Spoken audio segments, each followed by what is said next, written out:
Hi, Mr. Trudeau. My name is Mitch Collins, and I'm sending this message to you today because I just attended a large natural gas support rally, and our mayor and our senator and our MLA and everybody in attendance urged everybody to send their support and send what they thought to the federal government. Every year I've been a really hardworking taxpayer, and I thought this year, in addition to my tax payment that I'm about to write to the federal government, I'd also send my thoughts around natural gas development as well. So I'm a resident of Fort St. John. I'm a small business owner, an employer, and a father, and I'd like to have my voice heard in this matter as well. So, Mr. Trudeau, I think that when it boils right down to it, we all want the same thing for our families. So when I look at these two pictures, we've got children about the same age, and I'm willing to bet we have the same hopes and dreams and aspirations for our kids. I want to see a strong economy that fosters opportunities at all levels for all Canadians. And in addition to that, I also want my children and my children's children to be raised in a healthy environment to support them and all of our future generations going forward. And that includes reduced CO2 emissions, cleaner air, and everything to do with eliminating, to the extent that we can, climate change. However, we do need to find the fine line and the balance between economic development and sustainable environmental stewardship. And sir, I believe that LNG plays a major role in that, and I'll explain why I think that that's the case. So, Mr. Trudeau, as you know, the world's population is just skyrocketing right now. We're somewhere in the neighborhood of 7 billion people in Canada right now, expected to climb way past 9 billion here in the next 25 years. A 25% increase over the next quarter century, unprecedented levels of growth. And that's going to bring all kinds of demands for energy, cheap, abundant energy worldwide. And that's something that is going to have big implications globally for us. So, Mr. Trudeau, what I'm really worried about right now is that we're expecting energy demand to increase by 50% by 2030. That's less than 15 years from now, and that's coming from economic growth predominantly in developing countries. China, India, Korea's, all those types of regions now are coming up and just lapping up a bunch of energy. And, although wind and solar energy are expected to have double-digit growth, they cannot keep that kind of pace. It's just not possible. So we as Canadians have a very important role to play in what's happening in the world right now. So, Mr. Trudeau, in a perfect world, in a world that I would like to live in, we would use an energy source that was 100% green, that would not impact the environment, that would be free and abundant. But sadly, that's not the world that we live in. Fossil fuels are 87% of total global usage, and that will not change overnight. Even with dedicated building of renewable sources such as wind and solar, it will take decades to transition from fossil fuels, which is something that I hope happens. But in the meantime, we will be relying, and the globe will be relying on fossil fuels, but these are not all the same as is very well documented now. So my hope for the world is that we can really pull away from oil and from coal and lean more into to gas development for a bunch of reasons that I'll spell over here in a second. So, Mr. Trudeau, last week the BC Oil and Gas Commission put out a report showcasing that the Western Canadian sedimentary basin in Western Canada is home to well over 1,000 trillion cubic feet of natural gas in place. That puts us above Iran and right below Russia, and solidifies Canada's spot as the world's #2 natural gas reserve. And it really puts Canada in a position to provide the Earth with the cleanest source of fossil fuels until we as a species can transition to a carbon-free energy source. So really fortunate position that Canada's in, and Western Canada and BC in particular can really help out in that transition period right now. So, Mr. Trudeau, this is something that really scares me as a Canadian because we don't really have any direct control over this. But India and China alone are planning well over 800 brand new coal-burning plants to provide electricity and power for their growing economies. And that is a scary thing. And I think Canada needs to help out with this. I mean, these are new plants that are going to come online. They're going to add to CO2 emissions. They're going to add to the acidification of our oceans, and just all kinds of challenges that every human in the world is going to be dealing with for the rest of our existence here on planet Earth. So this is something that really scares me as a Northern British Columbia resident. So, Mr. Trudeau, the reason I'm supporting natural gas development relative to the over 800 coal plants that we're expecting to see built in India and China right now is that it's a way cleaner option. It's not perfect, but it's a lot better than what the alternatives are at the moment right now. And just really, really quickly, it produces about 90% less sulfur dioxide, which is the major precursor to acid rain and the acidification of the oceans.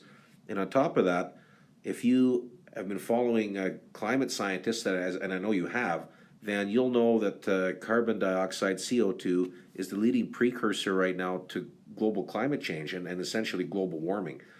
And natural gas stands to be the perfect transition fuel until we can pull totally away from fossil fuels. And for those reasons alone, I wholeheartedly support the natural gas development for global economic stewardship. So, Mr. Trudeau, I'm very familiar with the impacts around Petronas's LNG site on Lilu Island and the potential impact around localized salmon and harbor porpoise populations there. But I'd like to make a couple points here that I believe very strongly in. And number one, in a perfect world, humans wouldn't interfere with nature at all. However, the reality is that we as a species have been terrible to the other co-inhabitants of this planet since we've learned how to create fire. And that can be felt really no place stronger than in the oceans. And so if we don't assist to the maximum extent possible in reducing those 800 plus coal plants that are coming online, there's going to be continued havoc, way more havoc caused to all of the marine life on the globe than to our localized salmon and porpoise populations. So, sir, I'm sure that you're familiar that 1/3 of all of the additional carbon in the atmosphere is absorbed through the ocean surface. Okay, that's massive. And 21% of all marine life is found around corals. And that additional CO2 comes in and it degrades coral and the ability for marine life to create exoskeletons and that kind of thing for themselves. And as a result, 27% of global coral right now is at high risk of disappearing due to our addition of additional carbon dioxide and sulfur dioxide into the oceans. So, sir, that being said, if we build the Petronas site on Lilu Island, I do agree and I do believe that there will be likely some type of adverse effects on salmon and harbor porpoise populations. I do believe that can be mitigated through engineering processes. But however, if we don't build LNG as an industry in BC, and we do, and as a result, the world brings on a lot more coal plants, then many, many, many more species in the whole marine life in the oceans is going to face potential extinction within the next generation or two. So, sir, in this standpoint, doing nothing here in Canada is completely not a green option. So, sir, if we do allow more coal burning plants to come online, and I don't believe for a second that Canada is in a position to stop all of them from being constructed, but if we don't do what we can, we're going to see more than just the acidifications of the ocean.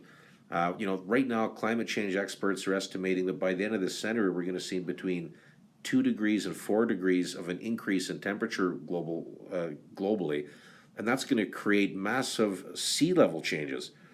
And we're going to find humans in big, big trouble in low-lying areas in the globe right now as a result of that. China and India being largest affected by it.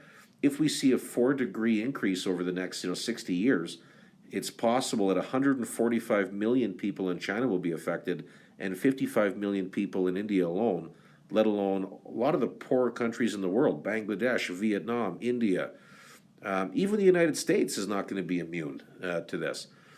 And so one of the things that I do want to touch on a whole bunch is that China and India are, where most of the world's population is coming from, and that's where the energy requirement is coming from. And what we're going to find, sir, is that both China and India have signed up to participate in the British Columbian natural gas LNG exporting industry.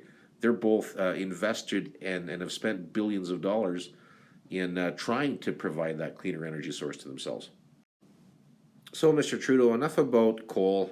Let's spend a few minutes just looking at oil and the complications between transporting oil globally as the next energy source. And I don't need to remind anybody about the devastation that the BP spill caused in the Gulf of Mexico. When the Deepwater Horizon sunk, it was what many scientists are calling the world's largest environmental disaster, maybe on par with Chernobyl. And some of the coastal devastation was just extreme. It was just terrible. It caused many people that use the coastlines as their livelihoods to feed their children were not able to anymore. It just caused all kinds of devastation, and it's something that this is another reason that I support natural gas development is we have a completely different environmental risk profile. We can't see these types of things happening with natural gas development, and we'll take a look at why here. So, Mr. Trudeau, I'm sure you're familiar with this already, but I'd just like to showcase why and why so many people in northern British Columbia and across Canada, for that matter, are strong supporters of LNG, is that we don't have the same environmental risk profile at all when we're comparing to oil and coal. So first off, if we do have an issue along the coastlines, LNG, just the nature of it, will evaporate and leave no nasty residue on the water at all. So much, in fact, that you could, just like these people are doing here, Rich Coleman, our minister here in British Columbia, they've all taken a cup of water, poured LNG into it, and they're drinking it because it causes no adverse effects to the water after it's evaporated off at all. It's a completely unique energy source, and I can't understand for the life of me why we're not really promoting this, and Canada's not taking this as far as we possibly can. So, Mr. Trudeau, this short video will explain in part, in addition to the discussions around coal and oil, why I fully support LNG development. It's a very unique fuel, as I'm sure you're aware.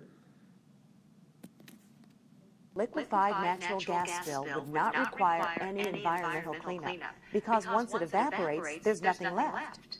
When we add LNG to this class of water, the liquefied natural gas evaporates and it's perfectly safe to drink. We can even extinguish a burning cigarette in liquefied natural gas because the liquid is not flammable.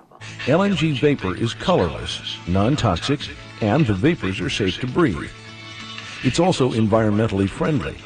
In the event of a spill, it evaporates quickly and leaves behind no residue and does not react chemically with the air. If spilled on water, it is not absorbed in the water and will not harm sea life or affect water quality. So, sir, because of those reasons, I can't understand why everybody is not jumping on board with the LNG bandwagon to promote this type of fuel globally. And us as Canadians, and predominantly British Columbia, has a massive resource of this clean, abundant fuel. So, Mr. Trudeau, I'd just like to go over what I understood to be your campaign promises when you got elected to the highest office to represent all of us as Canadians, in Ottawa.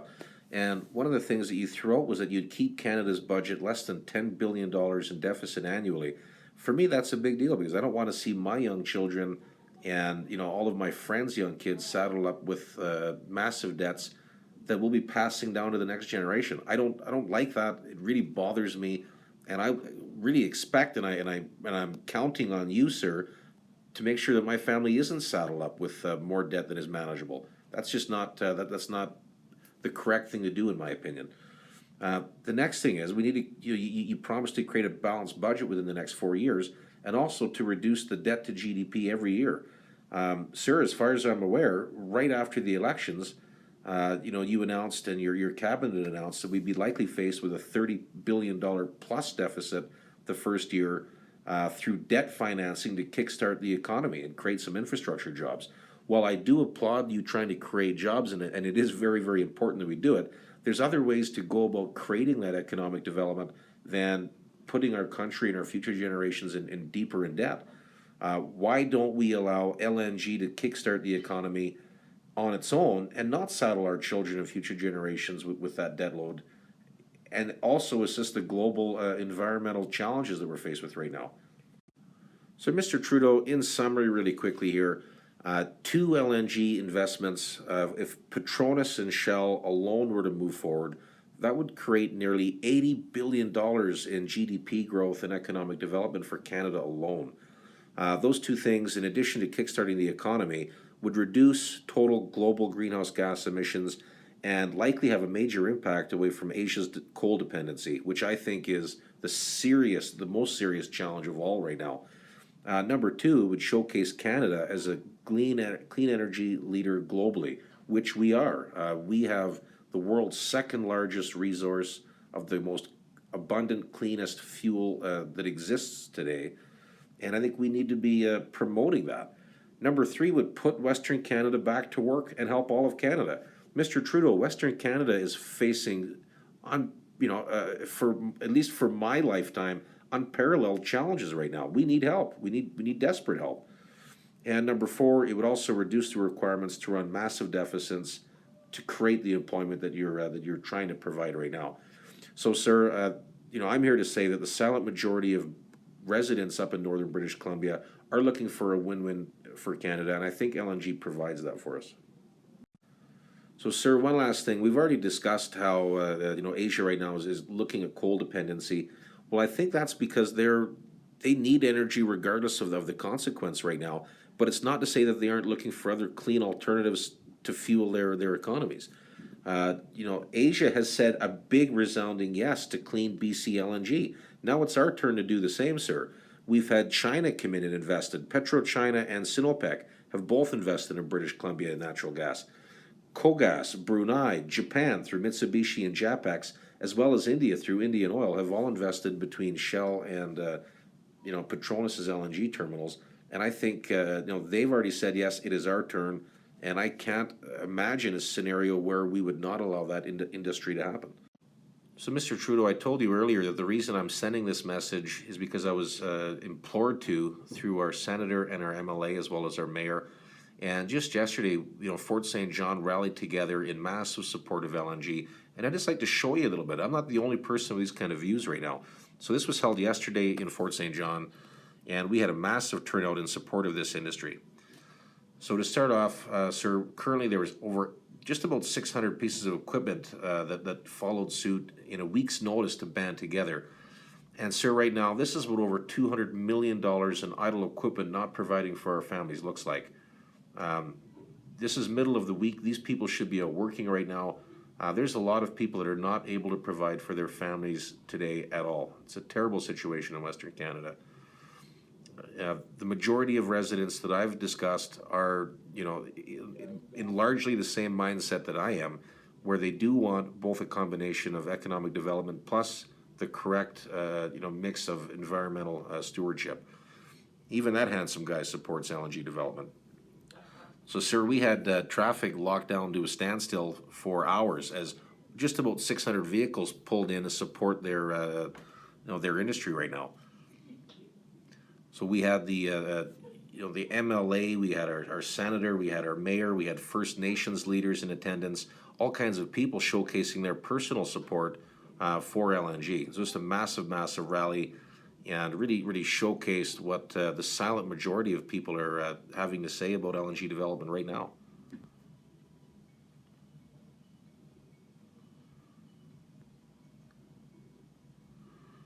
And on that same day, sir, Terrace as well as Fort Nelson, British Columbia, each had their own individual rallies. And everybody, sir, is waiting to go back to work to do what they can to help the economy. And Mr. Trudeau, if not for LNG, where are the jobs? So please, Mr. Trudeau, I hope my voice means something. Please approve LNG. Thank you very much for your time and listening to this message.